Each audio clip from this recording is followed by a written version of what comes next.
we have a crisis in the world, tremendous crisis, and also crisis in our consciousness, in us. I see the urgency of change, radical revolution, mutation in the mind. I see it. It is necessary. There is complete quietness of the mind, and that which is silent has vast space. Only then that which is nameless comes into being. This is Urgency of Change, the Krishnamurti podcast.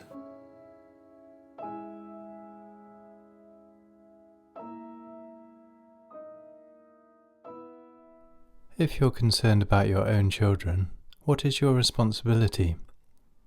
Amusement, entertainment, and pleasure seem to be the road everyone is following. Hello and welcome to episode 298 of Urgency of Change. The Krishnamurti podcast features carefully selected extracts from Krishnamurti's recorded talks. Each episode highlights his different approaches to universal and timeless themes that affect our everyday lives, the state of the world, and the future of humanity. This episode's theme is children. Upcoming themes are detachment and harmony. This is a podcast from Krishnamurti Foundation Trust. Please visit our website at kfoundation.org, where you can find a popular collection of quotes, a variety of featured articles, along with a wide selection of curated material in the index of topics. This index allows easy access to book, audio and video extracts. Our online store stocks the best of Krishnamurti's books and ships worldwide. We also offer free downloads, including a selection of booklets. You can also find our regular Krishnamurti quotes and videos on Instagram, TikTok and Facebook at Krishnamurti Foundation Trust. If you enjoy the podcast, please leave a review or rating on your podcast app. This episode on children has 4 sections. This first extract is from Krishnamurti's second discussion with teachers in Ojai 1977 and is titled Our Responsibility to Children. First, I would like to ask, if I may, why we're all being so educated. What is the purpose of education? Why are we educated at all?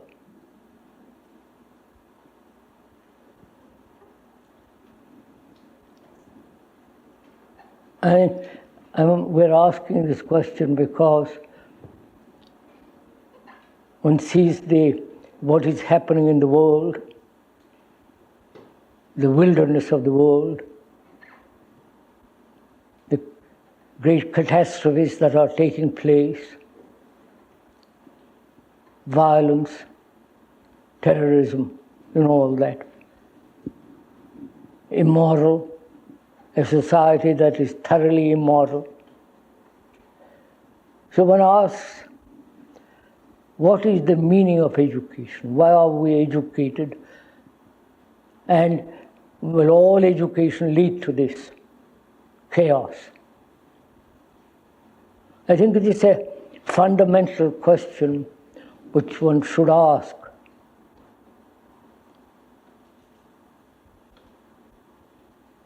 Will our children, our students, grow up to be like the rest of the world? Well educated academically,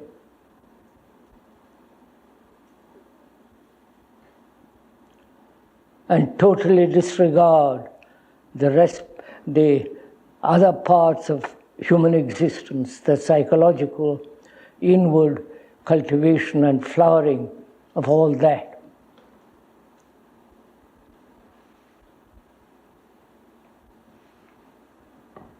I do not know how you would answer this question if put to you.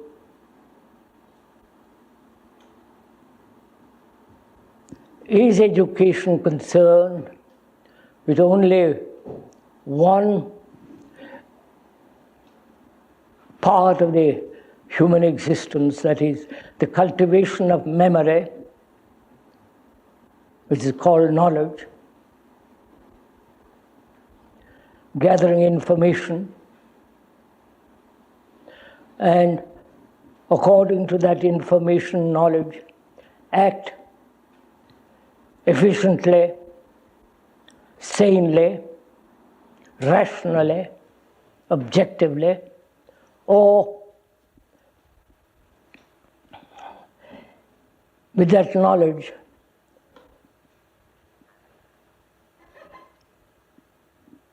become mischievous in the world, which apparently what's going on now.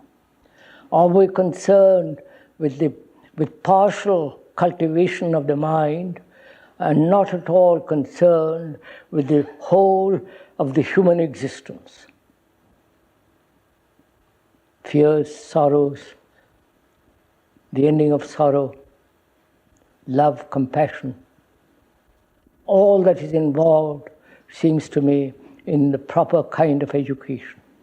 But now we are only concerned, as it appears, and I may be wrong, that we give our minds to the partial cultivation of human beings. If that is so,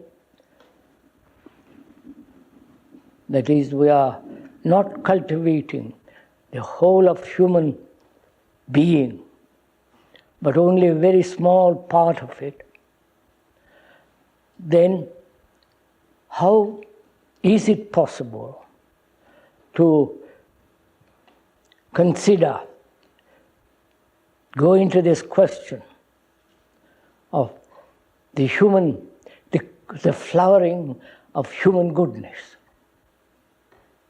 Is that possible in a school, through college and so on? Seems to me that's one of the most important things, and not merely cultivating the brain along a particular line.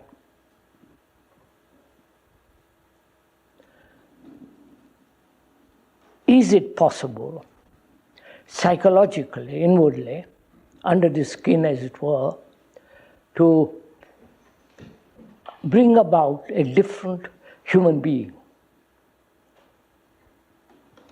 through right kind of education?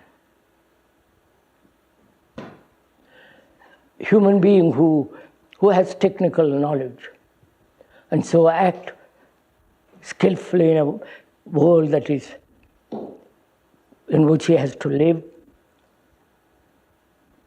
earn a livelihood and so on, but also cultivate the unexplored psychological ground, so that out of that cultivation, the flowering of goodness can come into being.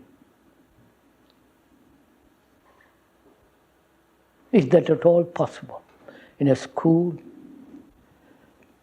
with parents who are concerned? Is it possible to bring about this?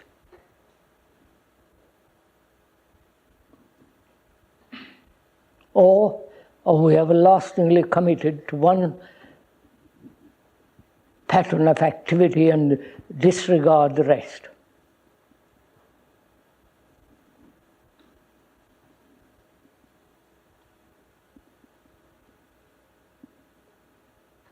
I think this is a very serious question when you are concerned with education.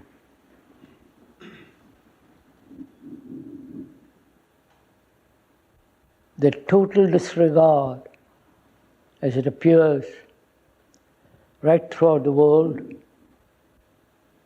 wherever one goes, most human beings are concerned only with the cultivation of that part of the brain which is memory, so that memory can be used skillfully or unskillfully in earning a livelihood. The rest of the human mind is totally disregarded. That is what I would like to discuss, if we may. Whether the parents are interested in this, whether the school here is concerned with that, and can there be a group of people who are, I won't use the word dedicated, a rather strong word, who are deeply concerned with the total cultivation of a human mind. That means the mind includes the physiological as well as psychological states. After saying that, can we discuss around this?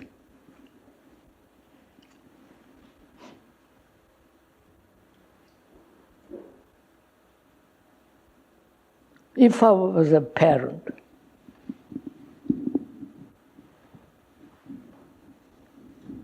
what would I be concerned with? In an overpopulated world, for any one particular job, there are thousands of applications, perhaps not in America, but the rest of the world. If you go to India, you see this phenomenon. A PhD offered to be a cook in India. Not to be a cook is wrong, but spending years of study, college, university, and so on, getting a degree, not finding a job, and becoming a cook. This is happening the world over. I don't know if you're aware of all these things.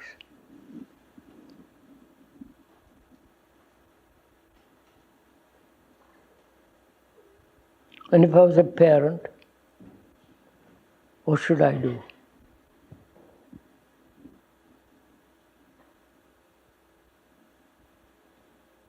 How can I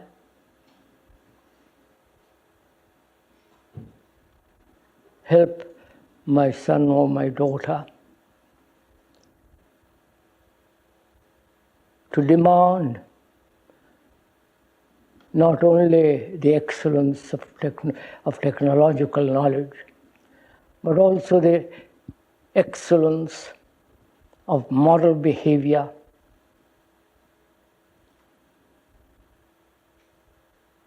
excellence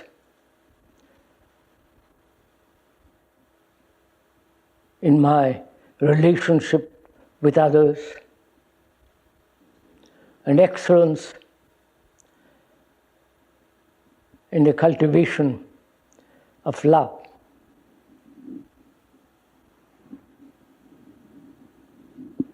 I would demand that of a school or a college or a university.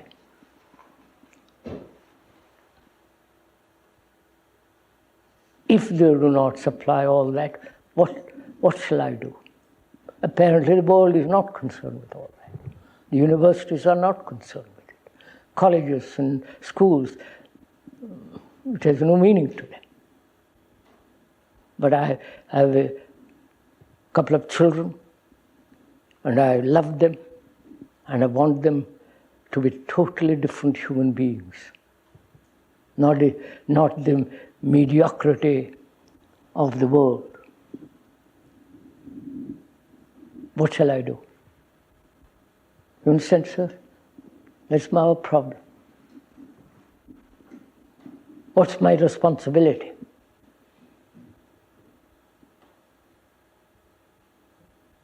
If you say don't have children, that's a different matter.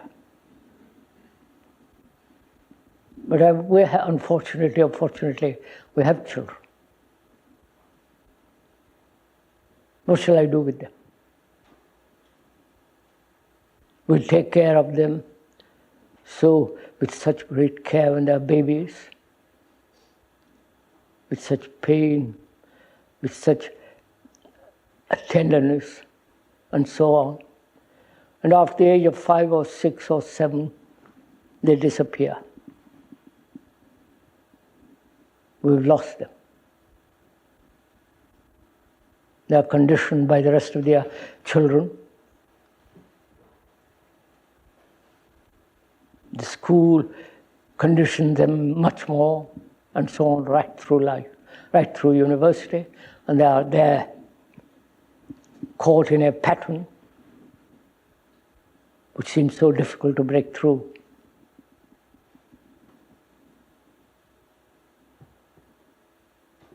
So what is my responsibility as a parent?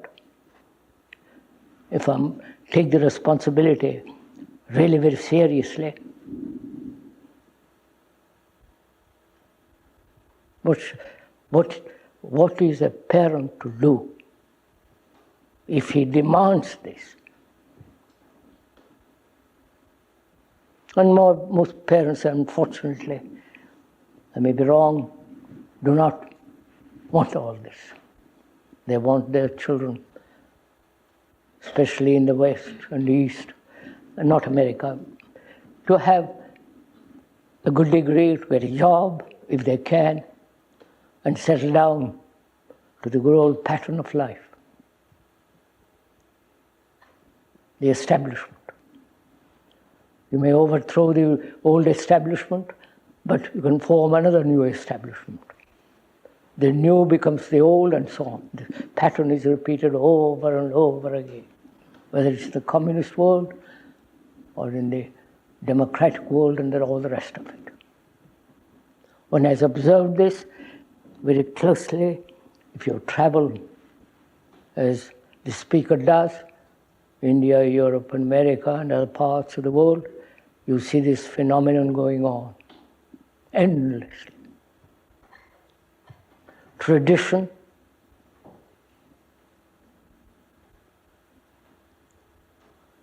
religious conditioning, or when you come to the West here, neither tradition nor discipline, nothing. They are allowed to do what they want. That's psychological freedom, as they call it. You know this pattern very well. And I have 2 daughters, 2 children. What am I to do? Throw them to the wolves?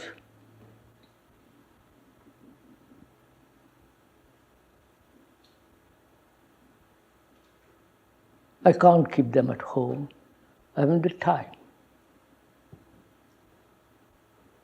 I have to go out and earn a livelihood, get money supplied.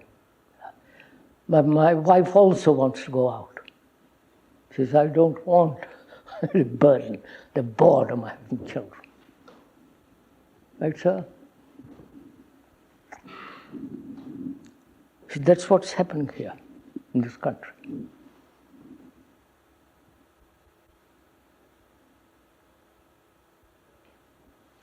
So what is my responsibility and your responsibility if you have children?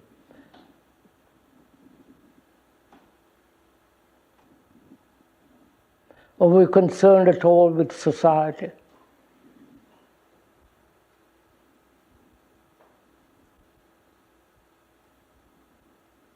And the transformation of that society?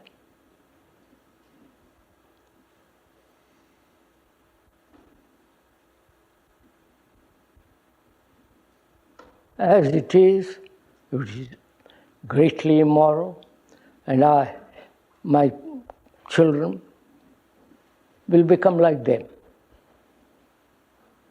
will adapt themselves to a society which says, kill and be killed. You know, the whole pattern is this.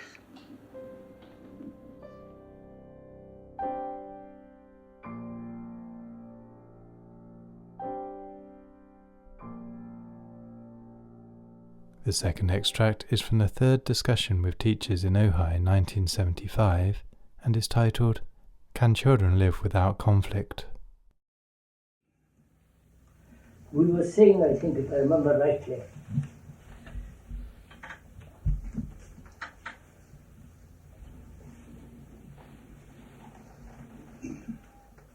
that our social and moral structure, as well as educational, does breed a great deal of conflict, both outwardly and inwardly. And we were saying in our dialogue with each other that education, as it is now throughout the world, doesn't altogether eliminate the conflict in man and with man. This is an obvious fact. And if we are going to start a school year, as we are going to, as the school is started here, is it possible to educate the children? Of course, it means also educate ourselves as teachers and parents.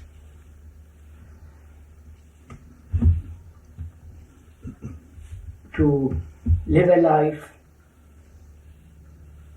in which every possible conflict is eliminated.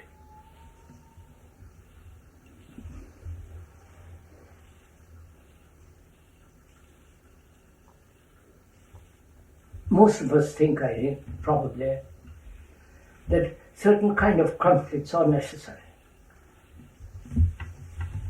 as competition, as the worship of success, the conflict of war,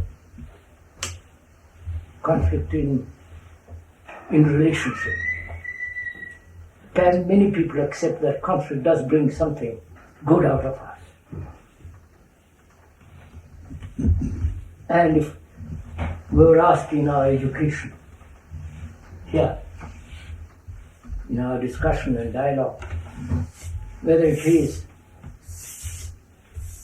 possible at all to be free totally of all conflict, so that the human mind can function, and so the brain can function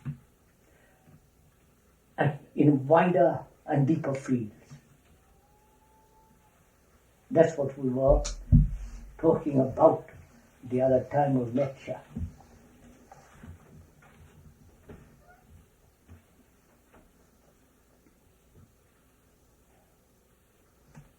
Because conflict, both inwardly and outwardly, does distort not only relationship, but clear thinking.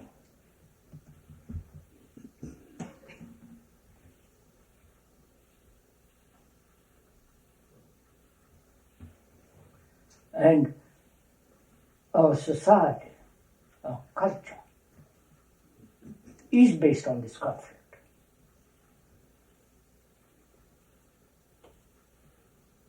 Whether we accept it or not, it is so. At all levels of our existence, practically.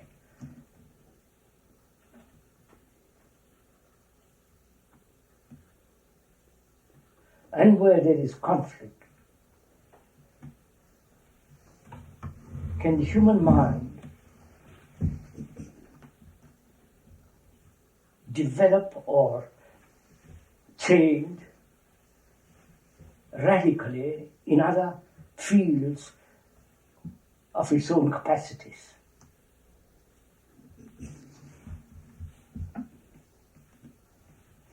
Our brain and our minds are extraordinarily capable of many, many things. You must have heard Bronowski and many others who have pointed out what the mind can do and does.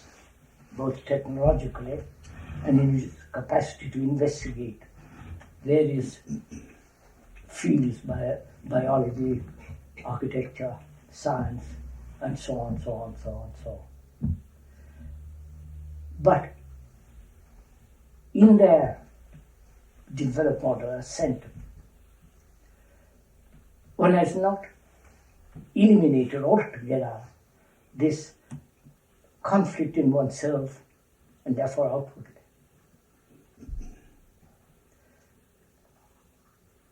If there is no conflict, then the human mind, human brain, can delve very, very, very deeply into other fields. So we were discussing the other day when we met whether it's possible for human minds, and through education, to transform this energy that is given so much to conflict. And the very conflict that brings about its own energy, can that energy be used or function in a different field, at different depth? So that's the problem we were talking about the other day we met here. And can we educate as teachers, parents, the students that come to this school? Is that possible? I do not know if you have thought about this thing at all, or merely accepted conflict as inevitable, as part of life, as part of growth.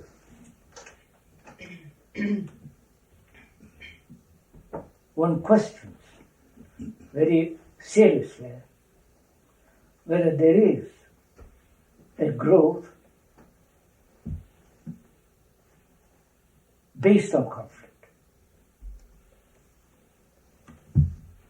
You may say all nature is conflict.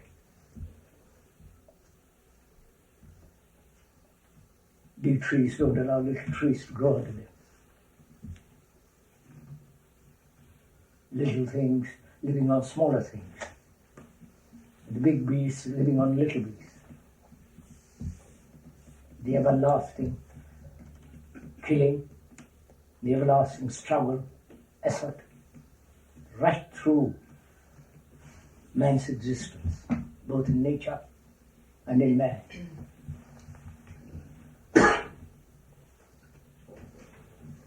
If one is satisfied, say this is inevitable, this is part of the human mind, part of our human existence. When one accepts it and lives by it, there is very little to be said about it. But when you begin to question it,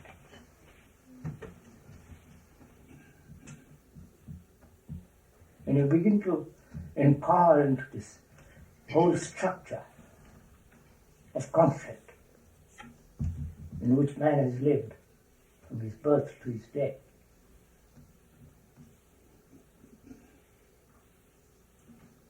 well, there is not a different way of living.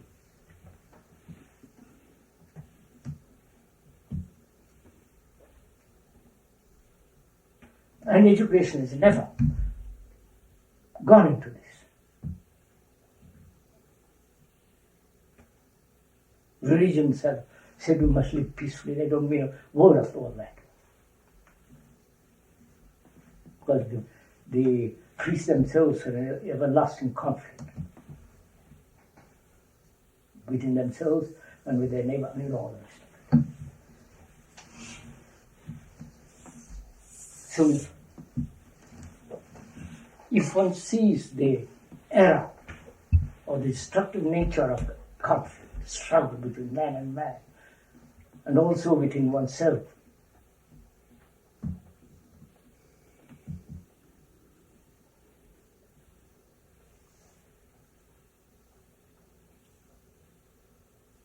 then one can really inquire if it is possible. And if it is possible, how do we educate not only ourselves but also the children that we have in the school? That's the problem.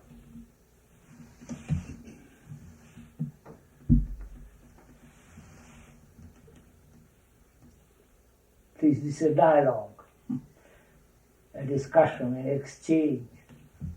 I don't want to hold it feel all the time. It's also your responsibility as you are the parents.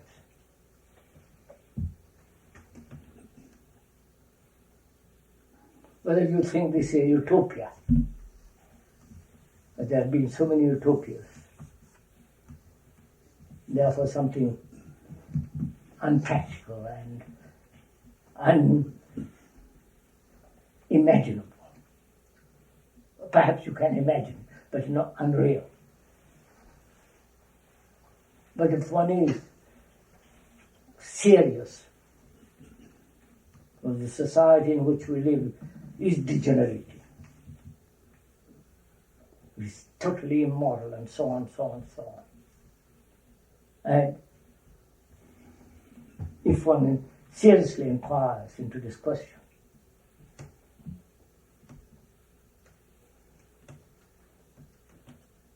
then we're bound to find out,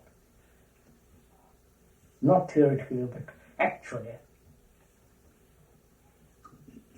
that it is possible.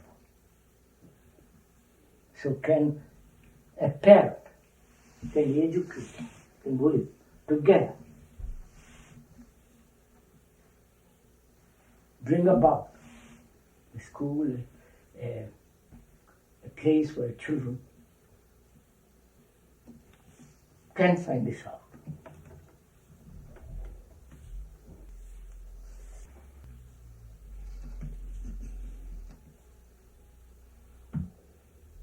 I think this is a question,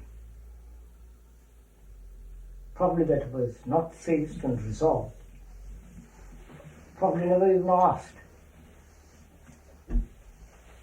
of ourselves, of society, of our leaders, and so on, so on, so on.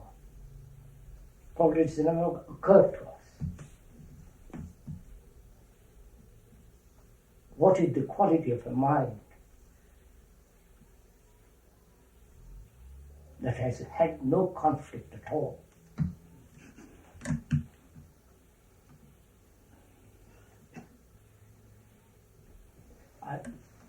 Please, it's a discussion.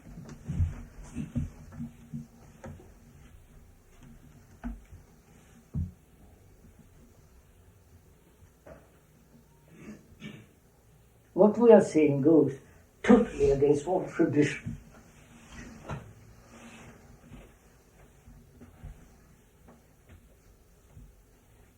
But you may reject tradition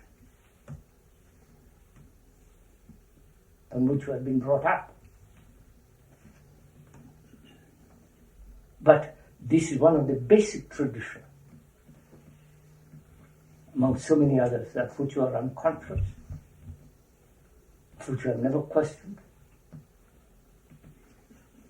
And perhaps in the very questioning of it, in the very delving into the depth of this problem, one may find the right answer. One may find a way of living within which there is no conflict whatsoever. Therefore, perhaps we should know what love means. But we have made love into a terrible conflict. And so on.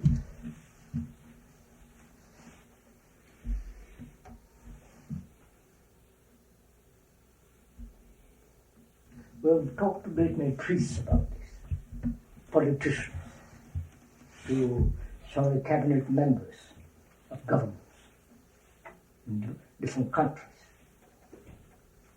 They brush you off. They say, oh God, this is too utopian, this is not practical. We have to meet the voters who won't even think about all this nonsense. So everybody pushes this off. I've talked to the monks, both in India and in Europe. Monks who have the church, monks who have left their monasteries, monks who are still in the monasteries, top Jesuits, some of the top politicians, lawyers. To them, this culture, which is, however efficient, capable in certain directions, technologically, industrially, this society is essentially the product of conflict.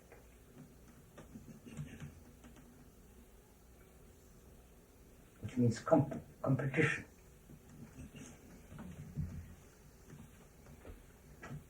A painter or a musician who competes with another is not a musician, not a painter. A man who loves painting or music, he doesn't compete.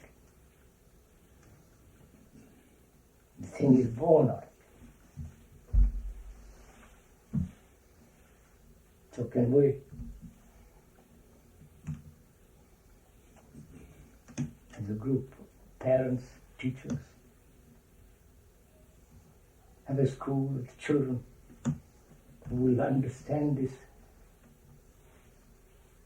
the process of conflict, the results of conflict, which is the denial of love, and conflict with all its benefits, socially, economically, and turn their back on it and live differently.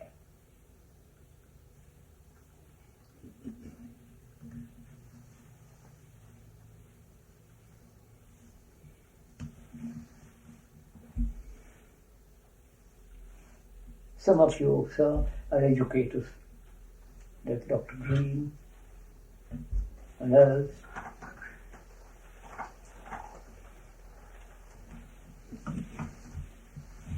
When one proposes such a thing to you, for an educator, what's your answer to it? Serious answer, not just intellectual, cunning answer.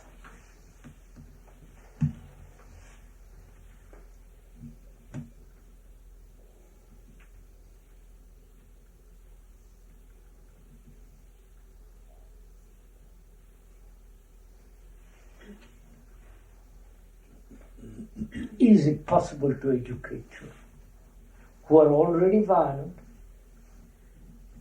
who are already conditioned by their parents, by their society, by their culture, by their fellow students? Is it possible to transform them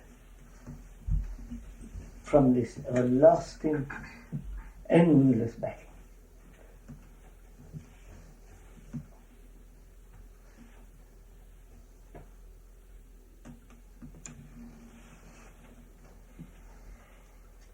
Creation is never competitive.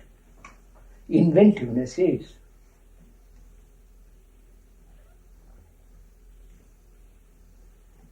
And human beings have become tremendously inventive, but not creative. That's a different matter which we'll discuss. So when you're faced with this problem, as parents, teachers, what shall we do?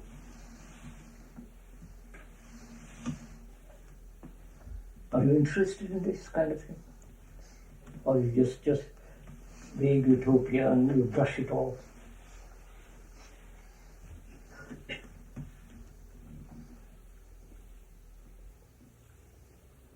I've talked to great many parents, both in India Other places, they say, it's quite utterly impossible. You are just I don't know what, a dream or a utopia, or you're some kind of nut.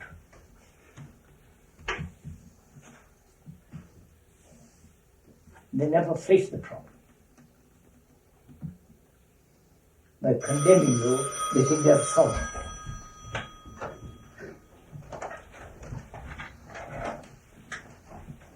So please don't condemn. Please don't brush it off, because it's our problem. As a parent, if you're interested in your children, is one of the major problems. Not how to read and write and pass examination. That also is fairly easy. But if one is really concerned with one's children, not throw them into a school and forget about them.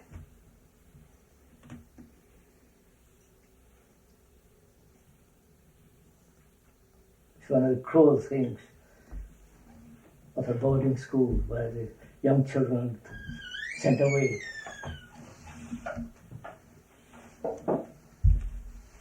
From their parents, and they wash their hands off them.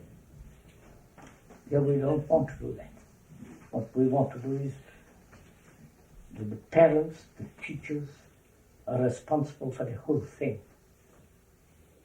We're building the thing together. Now somebody else builds and you send your children to them. So, how do you face this question? How do you answer it? You can't put this question to the poor children, because they won't even understand the issue involved in it. But with us grown-up people, we can discuss it. We can access intellectually as well as actually go into the problem, see how, to see what the results of conflict is, the struggle.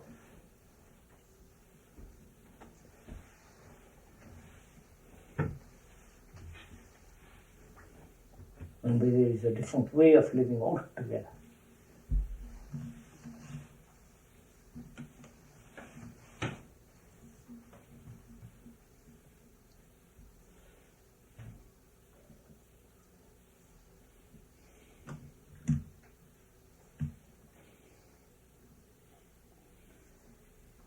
I wonder if you can go into this question. Conflict between what is and what should be. That's one form of conflict. Between what is and the ideal.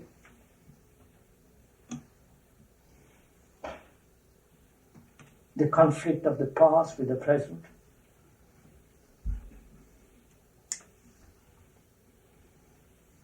The conflict of what should be the future. The conflict to change what we are and what we should be. The conflict of so-called self-improvement. The conflict between relationship man and woman, sexually, whether it is a relationship of nagging over, all that, and the conflict to achieve, to become, to succeed.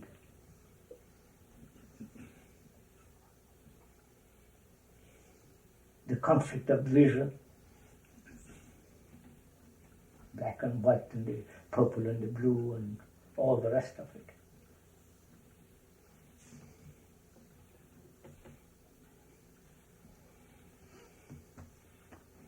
And much more, the conflict in ourselves as the observer and the observed. All that's involved and much more.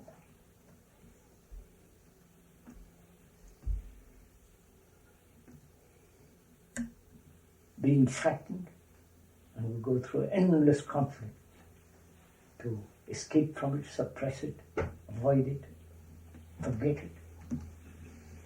No, the whole human psychological machinery at various levels of our consciousness.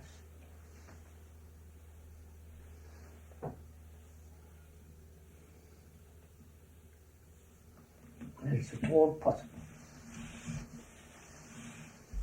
Sir, if I had a son, what shall I do?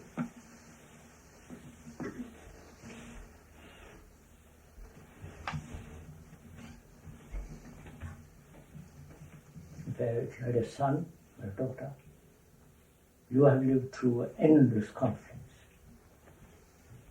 Beginning, school, college, universities, if you are fortunate or unfortunate enough to go to university. In your business life, in your family, between sisters, brothers, And if you had a son, how would you educate him?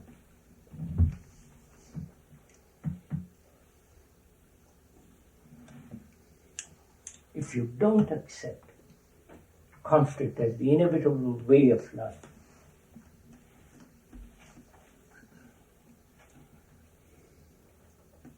if you say that is normal, natural, that's traditional, that is essential to survive in a society, then there is no problem. Problem doesn't exist.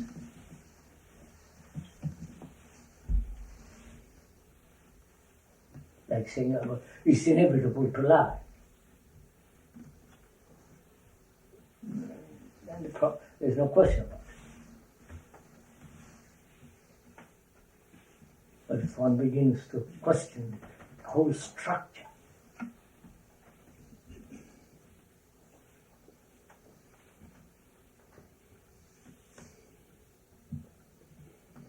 then this question must inevitably arise.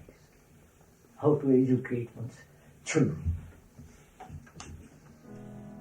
The third extract is from Krishnamurti's 8th discussion with teachers in Ojai 1983 and is titled, "What is the future for our children?"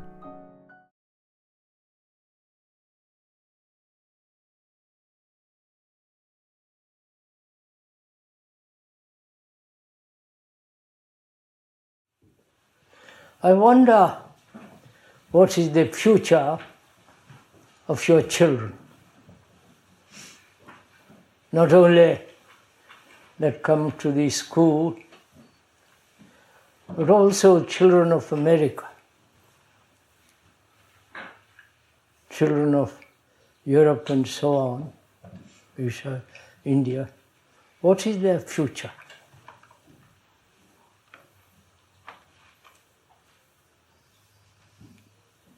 When one sees on television all the extravagant time spent on sports and all the religious functions throughout the world, young people, and perhaps also the old people, are being entertained, amused.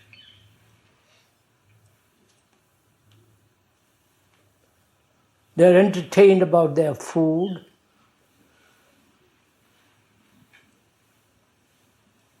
The papers and magazines are really a form of entertainment. And of course, sport, which is watching other people play, thousands and thousands of them yelling themselves hoarse. And all the threat of war,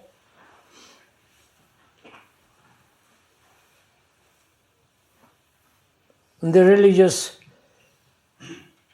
if you forgive me, use the word ridiculous, rubbish. Considering all this, what's the future?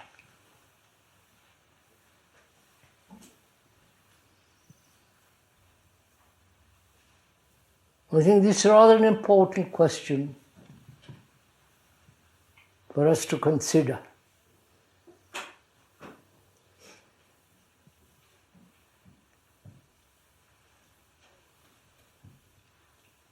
The politicians are not concerned with the future.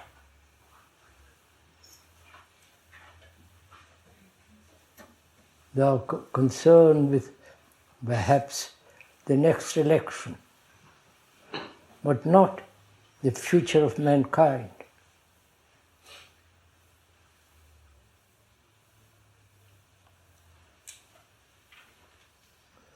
And one wonders who is concerned.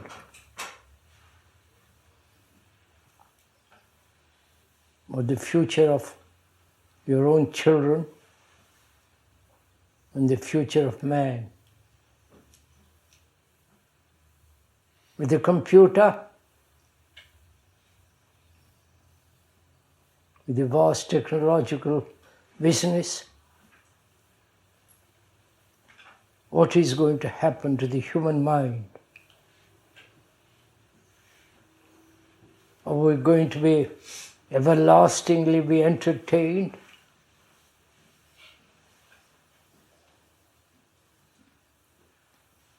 One fad after another fad. I was told the other day, this valley has so many groups.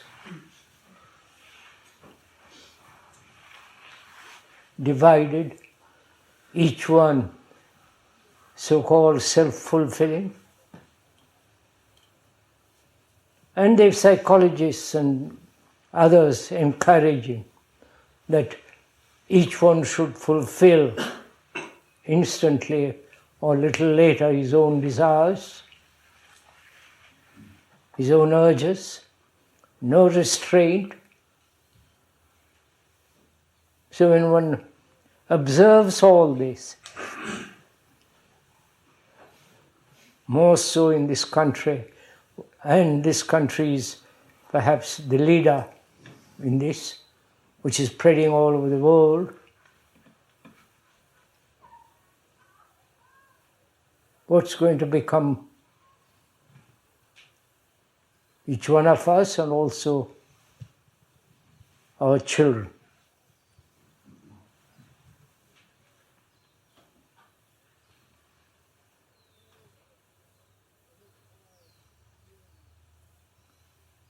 Apparently, any form of serious, earnest inquiry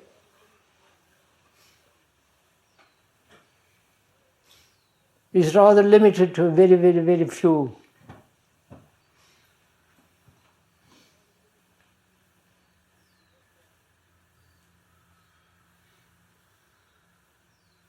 And so what's our responsibility?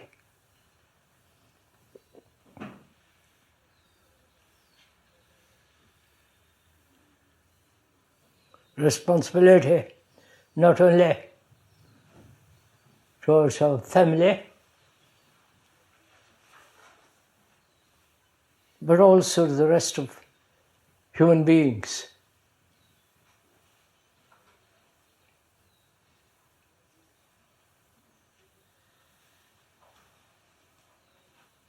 Would you consider all this?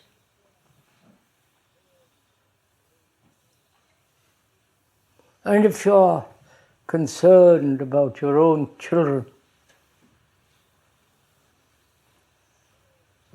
what's your responsibility?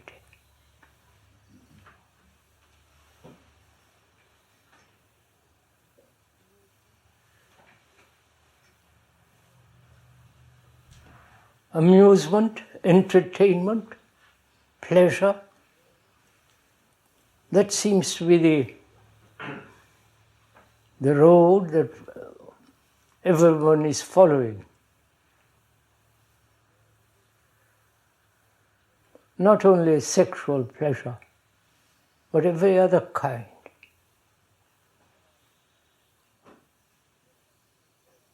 Wine and hard liquor and so on is spreading in the world. Drugs. And we're not saying that one should be against it or for it, but we're trying to examine, inquire, explore.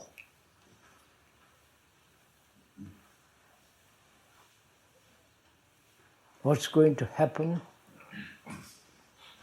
if the tendency is this, which is encouraged by every parent and so on. Apparently also, there is no order.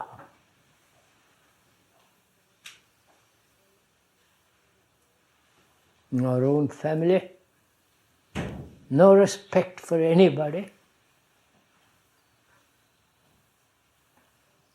You know, perhaps you know all this.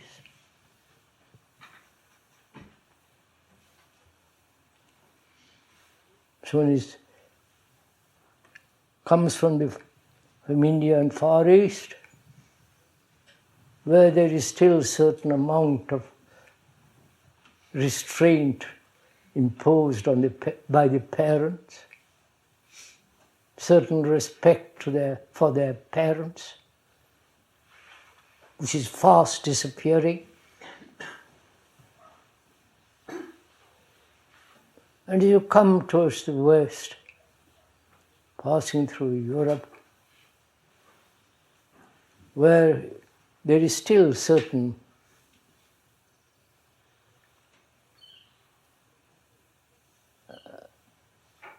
respect or consideration. And as you go further and further west, it seems to disappear.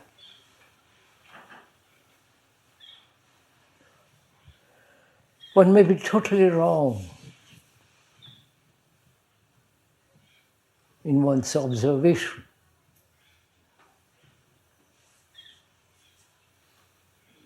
In one's examination.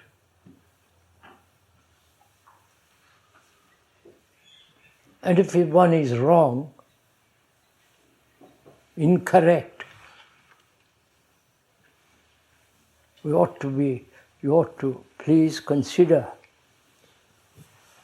showing the speaker where he is wrong. And also, we should consider what's our relationship as parents to the school, to the educator, to our relationship not only with our own family, but also our relationship to the world. What's happening in Central America, Beirut, amazing poverty in the world. Perhaps in this country there's more affluence. When you go further and further east, there's terrible poverty. What's our relationship to all this? Or we have nothing whatsoever to do with all this. Or we are only concerned with ourselves.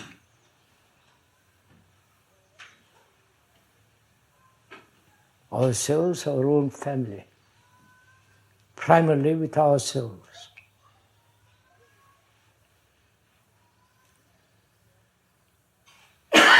Religions, both the orthodox and organized, try to curb man in his savagery, in his selfishness, in his violence. But religions have also been responsible for all this.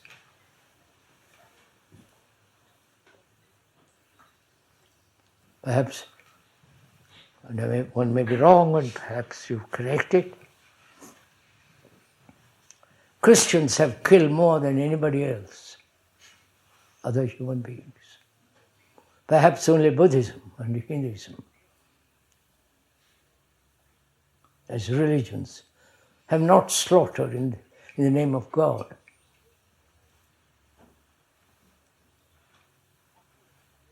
So taking all this into consideration, the whole of the world divided into nationalities, into economic differences, social differences, religious differences. And these differences are causing enormous misery, conflict, wars. So what is our relationship to all this?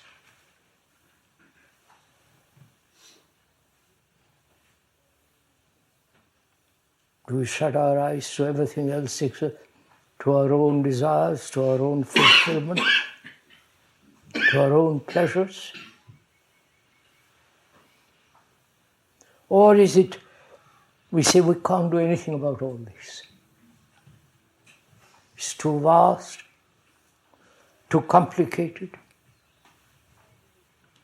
too uncertain?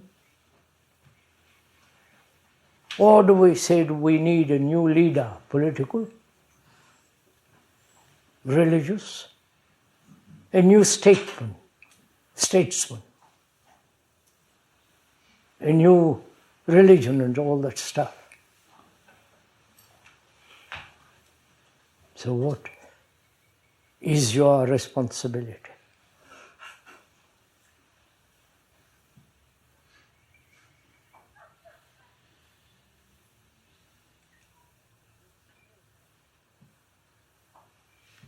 So, as you have children,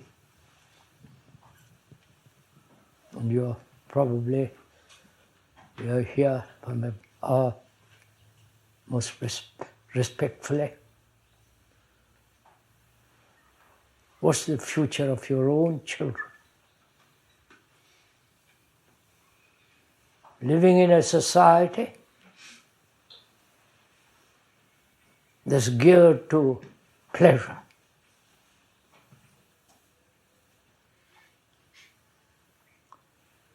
entertaining industry, religious and otherwise. What should we do?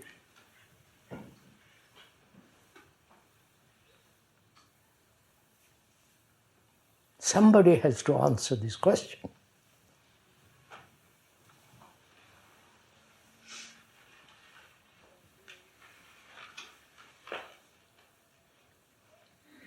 There are those, one has met a great many of them, who say it's impossible to do anything about this in this world. So we're going to withdraw from it all, become monks, hermits, isolate ourselves from this insoluble problems.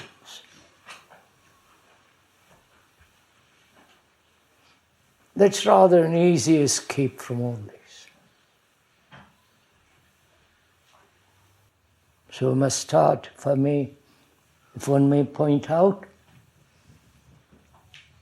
with something that's very near, to go very far. The near is the family. The world is the family. And what's our responsibility?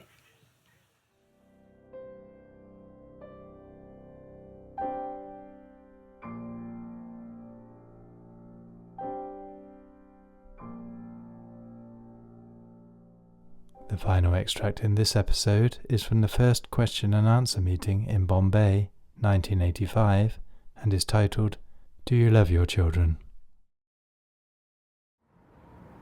Do we really love a child? Do you really love your daughter, your son? What does that love mean?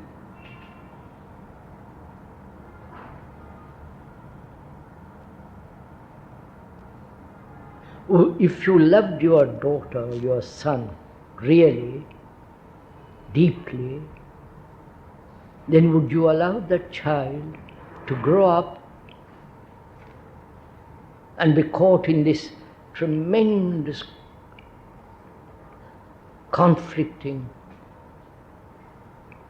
and insane world? Would you allow your son to join in the army? If you really loved him, go and kill another, get maimed. We were taken into a hospital in America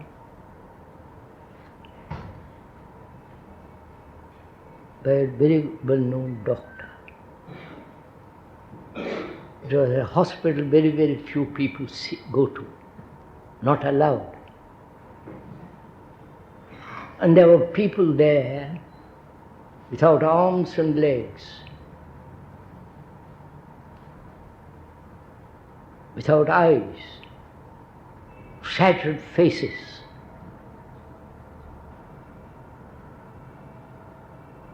Lopsided, wounded, appalling sight.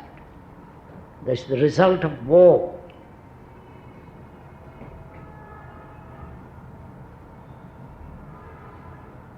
And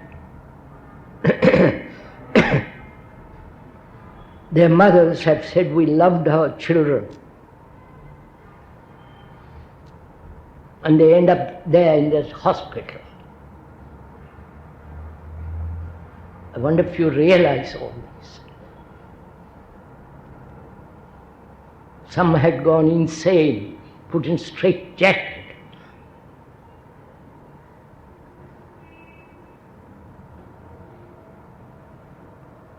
So what do we mean by love?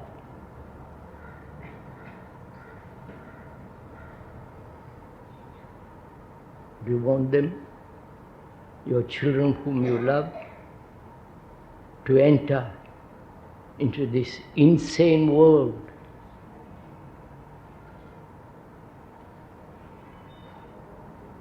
It's a tremendous problem, this.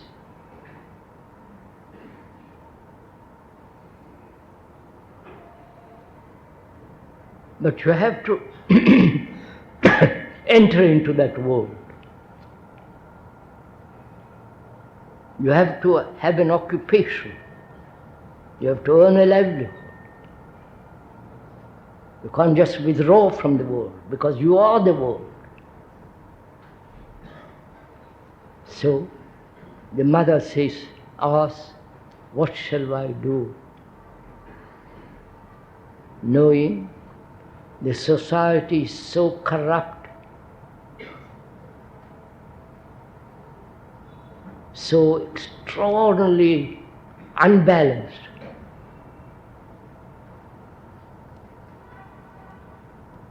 Everyone is out for himself, self-interest. And the mother, what is she to do? Or the parent? So does love stop after a certain age? You've sent your child to a school, to a college, and perhaps to a university if you are lucky, if you have enough money, and let him go. Let him get him married, settle down. Right? That's all most parents are concerned.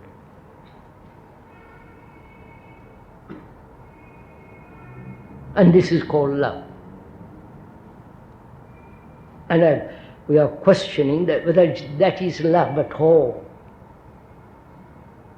I'm not saying anything derogatory or not respectful, but we question whether that is love.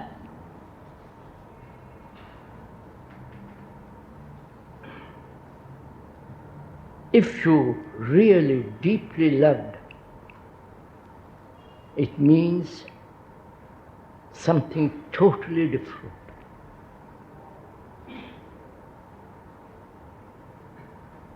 There can be no love, there is self-interest. Right. This is a fact. If I'm concerned about myself all the time, which we are, how can there be love? You may talk about it, romanticize about it. Go to a cinema and see all that nonsense about love and sex and all that business. So one has to go into this question of what is love, what is our relationship to the child, what's our relationship to the world, and so on.